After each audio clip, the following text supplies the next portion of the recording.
Gabungan Pengusaha Kelapa Sawit Indonesia atau GAPKI menggelar konferensi Kelapa Sawit Indonesia atau IPOC yang dilaksanakan di Bali International Convention Center, Nusa Dua dari 6 November hingga 9 November 2024. Gelaran konferensi ini dihadirkan oleh GAPKI sebagai tanggapan untuk menjawab berbagai tantangan dan dinamika perkembangan dalam industri minyak sawit global. Sepanjang tahun 2024, minyak kelapa sawit tetap menjadi komponen kunci dalam pasar minyak nabati global. Sebagai minyak nabati dengan konsumsi terbesar di dunia, minyak kelapa sawit memainkan peran vital dalam berbagai sektor seperti untuk konsumsi dan energi baru terbarukan. Menariknya, sekitar 60% dari total produksi minyak kelapa sawit Indonesia ditujukan untuk pasar ekspor yang telah mencakup lebih dari 160 negara. Mona Surya selaku Ketua Panitia dalam sambutan pembukaan mengatakan pentingnya IPOC dalam berkembangnya industri minyak sawit yang membahas arah pertumbuhan dan inovasi pada industri ini.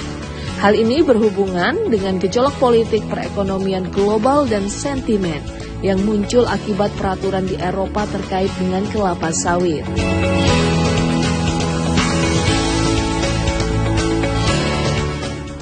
Global economy has faced numerous challenges, including persistent high inflation, geopolitical tension among major economies, and ongoing war in Ukraine.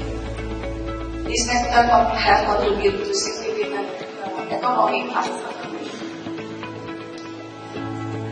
The palm oil industry has not been immune to these challenges. We have experienced price volatility, stagnation in production in key producer countries, and trade barriers imposed by importing nation through regulation such as European Union Deforestation Regulation or EUDR. National regulation continue to play a crucial role in shaping the industry direction and vision. The implication of the EUDR, market insight from regional perspective, and the price outlook for palm and olive oil. We are honored to have an array of prominent and professional speakers who will share their valuable perspective.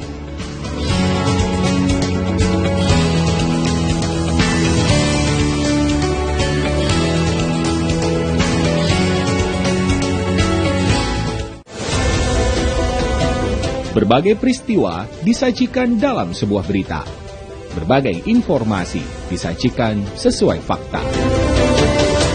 Pelantikan sejumlah pejabat negara digelar di Istana Negara Jakarta.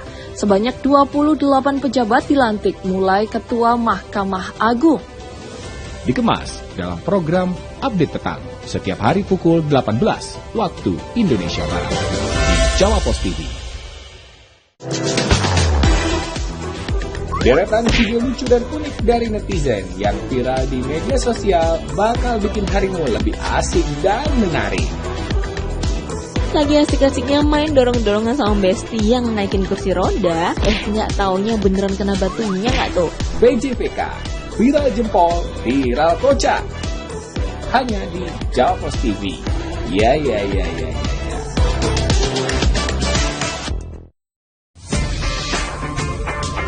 Saksikan program dialog mingguan yang membahas tentang serba-serbi dunia otomotif dari modifikasi, komunitas, hingga tips dari praktisi otomotif. Bincang Otomotif hadir setiap hari Jumat pukul 21.30 hanya di Jawa Post TV.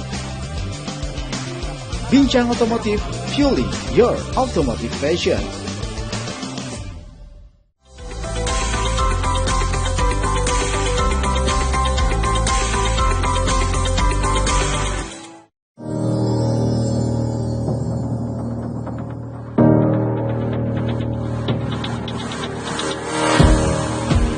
Dalam acara konferensi Kelapa Sawit Indonesia atau IPOC yang dilaksanakan di Bali International Convention Center, Nusa Dua dari 6 November hingga 9 November 2024. Kementerian Perdagangan turut memberikan dukungan terhadap penyelenggaraan konferensi minyak sawit yang digelar oleh GAPKI.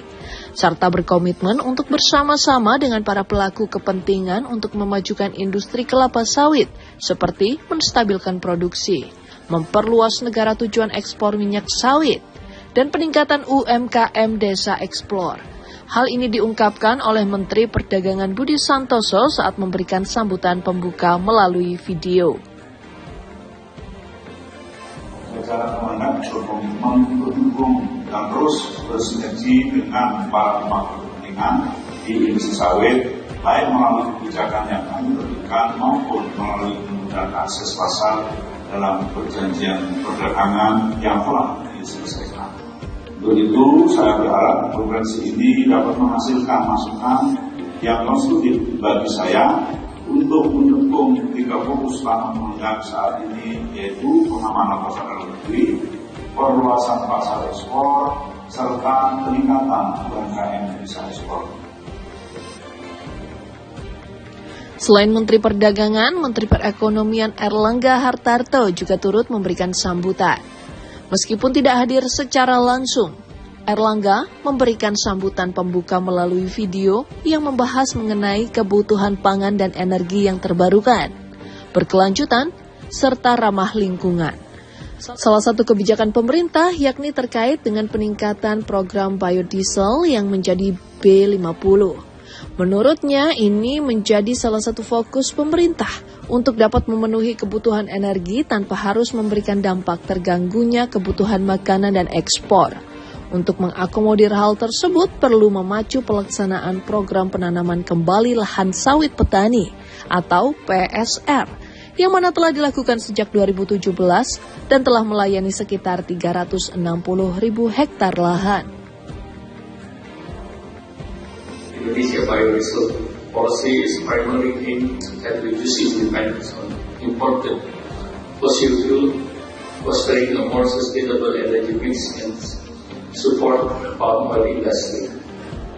The key element for this policy is the mandatory pulp-based biodiesel for transportation and industry, which will be increased to B40 in 2035. We are confident that Indonesia has the potential to significantly boost its palm oil production and productivity in the coming years. Ladies and gentlemen, we acknowledge that some strategies shall be deployed to properly manage oil palm production in a way that support the economic growth, energy needs, and food security while protecting the environment. These strategies, including enhancing smallholder replanting program, such as GSR. Since 2017, Indonesia has provided GSR grant for approximately 360,000 hectares, benefiting of 158,000 of smallholder.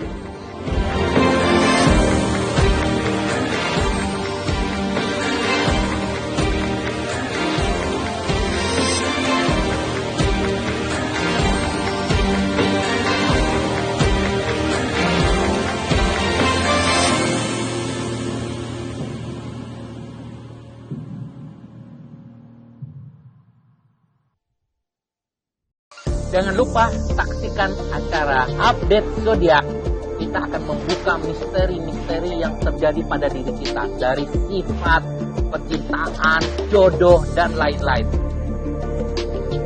Senin dan Rabu, setiap jam 7 malam sampai jam 8 malam, Anda bisa saksikan di acara Update Zodiak bersama Andre Show.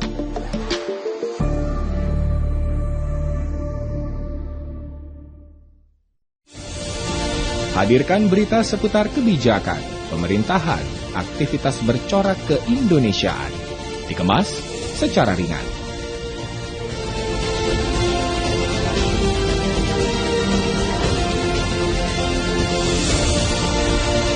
Saksikan Beranda Indonesia hanya di Jawa Pos TV.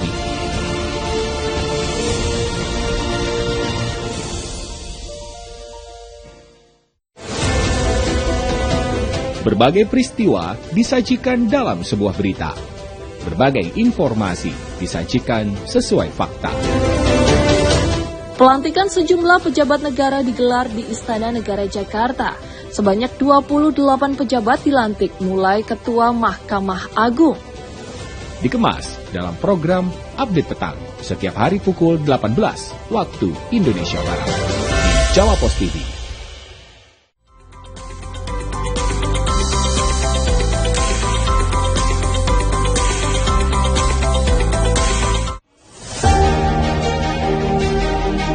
Hadir secara langsung Wakil Menteri Pertanian Sudaryono yang sekaligus membuka rangkaian acara IPOK ke-20 di Nusa Dua Bali. Dalam pembukaannya, Sudaryono mengingatkan tujuan pembangunan yang dilakukan pemerintah, yaitu untuk dapat memberikan kesejahteraan kepada masyarakat. Yang mana hal itu dapat dicapai melalui dengan pertanian industri. Dirinya juga mengatakan keinginan pemerintah untuk meningkatkan penggunaan energi keberlanjutan. Menurut Sudaryono, hal ini membutuhkan pertambahan produksi dan para petani sawit diharapkan untuk dapat menggunakan bibit yang berkualitas. Bibit yang berkualitas dapat memberikan keuntungan yang lebih baik, mengingat waktu yang dibutuhkan oleh para petani dalam memproduksi sampai memanen sawit membutuhkan waktu yang panjang. Disinilah peran Gapki dibutuhkan untuk dapat memonitor dan memberikan edukasi kepada para petani sawit agar mampu memilih dan menggunakan bibit sawit yang berkualitas. Maksudnya adalah pohon induk untuk bibit itu kita bisa cek sebenarnya bibit ini dengan cara teknologi tadi. Teknologinya orang Indonesia yang punya. Ya, kalau dia ada di Amerika, tapi dia meneliti itu, dan labnya sudah ada di Medan. Nah, ini kita sedang mencoba bagaimana ini kita manfaatkan. Jadi sebelum benihnya ya, ditambahkan apa? Karena itu kan benih kemudian disemai ya. Sebelum jadi kecambah, itu kita udah cek dulu indukannya. Barang ini nanti kalau jadi pohon sawit menghasilkan seperti apa tuh, sehingga kita ingin nanti bibit-bibit sawit itu terstandar dan tersertifikasi. Memang sekarang juga terstandar dan tersertifikasi, cuman banyak oknum yang menjual standar namanya palsu dan dijualnya itu di online, terus harganya kelihatannya murah, tapi kan merugikan rakyat. Itu saya kira bahaya ya. Jadi kami ingin nanti Pak Ketum salah satu poin juga kita ingin diskusi dengan tadi adalah bagaimana bibit ini juga memakai fasilitas yang lab tadi itu, bagaimana kita memastikan sebelum bijinya jadi tumbuh cambah itu kita tidak tahu bahwa nanti kalau jadi cambah kemudian ditanam akan menjadi bibit yang unggul dan menghasilkan produktivitas sawit kita yang lebih besar. Selain itu, Wamen Sudaryono juga mengatakan jika Indonesia sebagai produsen terbesar minyak sawit di dunia, seperti memiliki angsa yang dapat menelurkan telur emas. Dirinya menjelaskan jika pemerintah dan para pemangku lain harus menjaga dan merawat dengan baik perkembangan dan kelanjutan industri sawit. Di antaranya berupaya untuk menyelesaikan dan mencari solusi dari setiap tantangan dan dinamika dalam industri sawit, agar dapat selalu memberikan manfaat kepada masyarakat khususnya para petani sawit.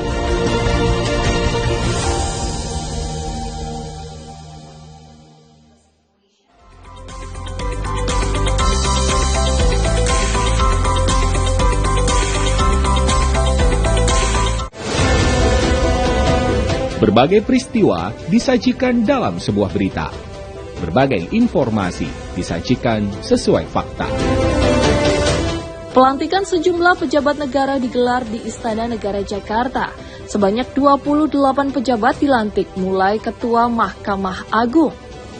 Dikemas dalam program Update Petang setiap hari pukul 18 waktu Indonesia Barat di Jawa Pos TV. Mengawali aktivitas hari Anda, kami hadirkan bincang seputar dunia kesehatan bersama dengan dokter-dokter ahli di bidangnya. Ispa itu sendiri bisa menyebabkan yang pertama itu tadi ya batuk, pilek ringan. Jadi dengan Update Sehat Pagi, Senin hingga Jumat pukul 6 waktu Indonesia Barat di Jawa Pos TV.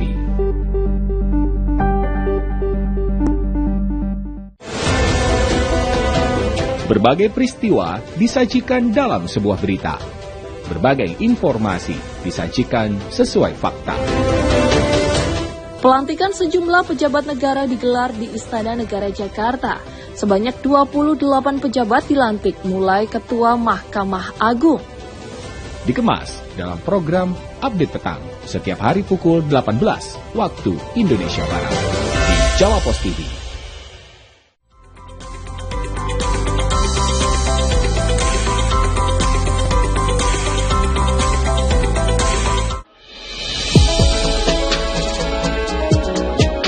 Salah satu isu menarik yang ramai menjadi bahan diskusi di IPOC 2024, yakni dorongan pemerintah untuk menambah energi bersih berkelanjutan. Saat ini penggunaan energi terbarukan atau biodiesel baru mencapai 40% atau B40, yang mana target pemerintah untuk menggunakan B50 di tahun 2028 mendatang. Peningkatan penggunaan biodiesel yang menjadi B50 tentu menjadi tantangan, karena harus dibarengi dengan produksi sawit yang juga untuk mencukupi kebutuhan industri dan pangan. Ketua Gabungan Pengusaha Kelapa Sawit Indonesia atau GAPKI, Edi Martono, mengemukakan pendapatnya mengenai keinginan pemerintah untuk menggunakan B50 di 2028. Dirinya menjelaskan dengan perhitungan saat ini, jumlah yang dibutuhkan pemerintah dan jumlah produksi sawit masih memiliki selisih. Edi menganggap masih sulit jika B50 untuk dipergunakan mulai tahun 2028. Kalau kita bagus di 2025 untuk replanting program, implementasinya itu pun paling kan sekitar 150 ribuan kan. Artinya itu butuh lagi 3 tahun dari tanam. Kemudian tambah lagi di 2026. Rasanya memang ya masih belum bisa. Kalau menurut kami ya harusnya tetap harus dilihat benar kira-kira seperti apa. Karena saya meyakini kalau untuk lebih dari yang sekarang kan kemarin pemerintah 180 ribu hektar per tahun itu pun sulit tercapai. Tapi saya meyakini juga kalau ini halangan semua dihilangkan, itu harusnya bisa speed up. Ya, tercapai 150 ribu misalnya. Nah, kemudian di 3 tahun kemudian kira-kira kita masih bisa mendapatkan minyak kira-kira sekitar 3, masih di awal kira-kira 3 ton per hektar per tahun. Nah, 3 ton kali aja 150 ribu. Nah, itu tambahannya. Nah, baru nanti tahun depannya meningkat lagi. Bisa meningkatkan, dia nggak bisa langsung karena itu waktu di awal kan kandungan airnya juga masih lebih besar dari minyaknya gitu. Jadi untuk menambah tadi tambahan demand 3 juta ton jadi 19 juta itu masih jauh ya Pak ya? Dengan even dengan replanting PSE dari memang bisa, tapi kita harus speed up untuk replanting itu sampai kapan targetnya harus tercapai yang 2,1 juta itu ya. Replanting rakyat itu harus segera, harus punya program, harus selesai di kapan supaya bisa ngejar untuk ini gitu. Namun dirinya masih optimis keinginan tersebut dapat tercapai meskipun harus melihat jumlah produksi dan target yang diberikan agar pengguna biodiesel 50 dapat segera tercapai. Lebih lanjut, peningkatan produksi sawit menjadi kunci pada sektor industri dan pangan. Dengan target yang diberikan oleh pemerintah, diharapkan sektor pertanian sawit dapat menuju ke arah yang lebih baik dengan kualitas dan hasil produksi yang juga menguntungkan. Tentunya hal ini yang ingin dicapai oleh GAPKI dalam memajukan industri sawit dan memberikan kesejahteraan kepada para petani sawit.